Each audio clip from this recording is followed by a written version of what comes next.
Hello, ladies and gentlemen. I want you people to meet my friend. Hey, please introduce yourself. Hi, my name is Athena. Thank you. So, she will be sticking along for this review. Today, I will be doing an album review, actually investigating an album from the Lana Del Rey. Uh, Guys, what's up? It's a Culture Detective here, investigating your favorite albums, and today I'm gonna do an album review on the latest Lana Del Rey album, Chemtrails Over the Country Club. Lana Del Rey is an American singer-songwriter, and she's back with Chemtrails Over the Country Club, COCC, or some might like to call it COCC. Lana Del Rey, um, she's a pretty controversial artist, I have to admit. Maybe not as controversial as the likes of Kanye West, but still very controversial. Especially in the year 2020 when a lot of people had accused her of being racist when she had made comments about black female artists making overly sexual songs, and then she's accused of being non-feminist because she's in an abusive relationship and she likes it or something. I don't know. Don't ask me. I'm not an expert. I don't know the whole situation, but from what I've heard and what I've seen, Lana Del Rey has gotten herself into some pickle. However, she's releasing her latest album, Cock, and yeah, it's underwhelming. It's underwhelming. It's dry. It's bland. A lot of the songs sounds the same, and usually I do not enjoy Lana Del Rey's music. Ultraviolence and Born to Die are both very bland albums that are very uninspired in my opinion. However, in the year 2019, Lana Del Rey really surprised us with Norman fucking Rockwell, which has really beautifully arranged instrumentations, lyrics that are decent, but overall a really compelling album that has its gorgeous moments. But with this album, I feel like she's kind of back to her original form, or more so, she's doing like an album that's similar to Norman fucking Rockwell, but way more simplistic and way more dry and bland. I mean, the album opens off with a white dress, which is pretty weird because vocally, Lana tries to do this very airy, high pitched voice, which is actually a little funny. When I was a waitress wearing a white dress, it's it's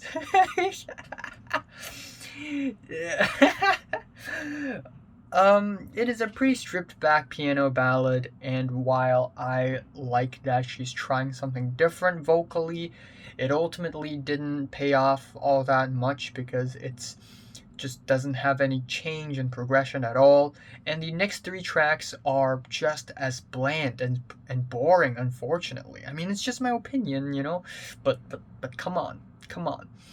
The title track, I feel like the chords on the title track is actually not bad, but what really makes this track uh, very distracting for me is the layered vocals in the chorus and the hooks. They're so rigid and they're so stale.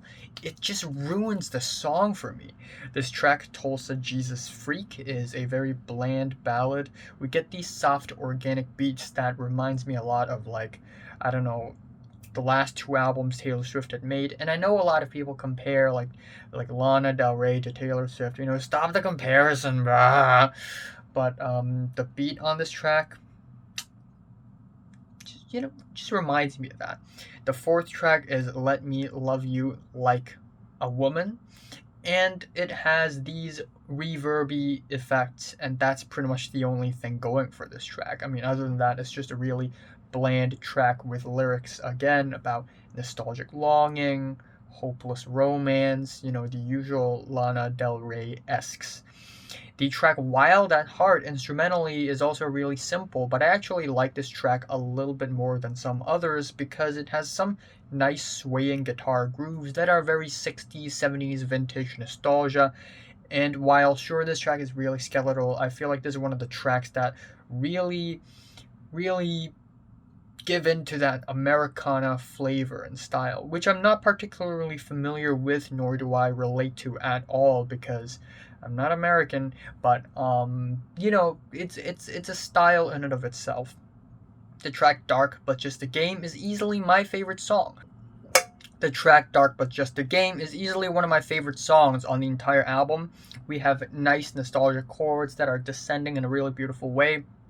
The beat is really smooth, and the chorus sort of melts down into something very skeletal, which is nice. And then it's weird, but the more I listen to it, the more I forgive it, where we get these hand claps and pianos in the middle of the track for no reason.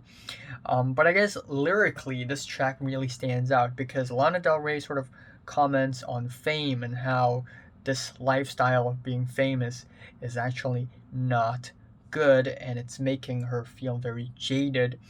The track Not All Who Wander Are Lost is another really simplistic track where the lyrics are like, ooh, I mean, I'm not lost. I'm just wandering, in the woods, in the forest, the trees. It's I don't know what to say, man. I don't know what to say. There's also like the studio chatter in the song. The producer of this album is Jack Antonoff, which again, call back to earlier in this review. I said it sounds kind of like the Taylor Swift albums. Not really because Lana Del Rey is copying anyone really. It's because it's Jack Antonoff. But yeah, it's not a very good song. Yosemite is another highlight on the album for me. It's a runny guitar ballad. It feels more emotionally potent, has its blissful moments, certainly standing out. Breaking Up Slowly, another track that just makes me scratch my head because on this track Lana Del Rey tries to do this vintage 60s voice thing. It's like, oh, I am singing a song. I'm so lonely and sad. Um, Again, instrumentally it's not bad, but it's the vocals that's just so distracting. The track Dance Till We Die is another bland, skeletal track, name dropping people like Joni Mitchell. And of course, afterwards, they have to do a Joni Mitchell cover, a cover of For Free, featuring none other than Zella Day and Wise Blood. And yeah, it's good. I mean, it's a little confusing to end off the album with a cover song, but it's a good song. It's simplistic, but the way these artists, these singers, sort of feed off one another, singing their own verses very clearly and simplistically, makes this track very conclusive and nice and almost wholesome in a way, especially for Wise Blood. I mean, she's a really talented singer. And I guess I'm just gonna leave it at that. Not much else to add. This album, pretty boring. Uh, yeah.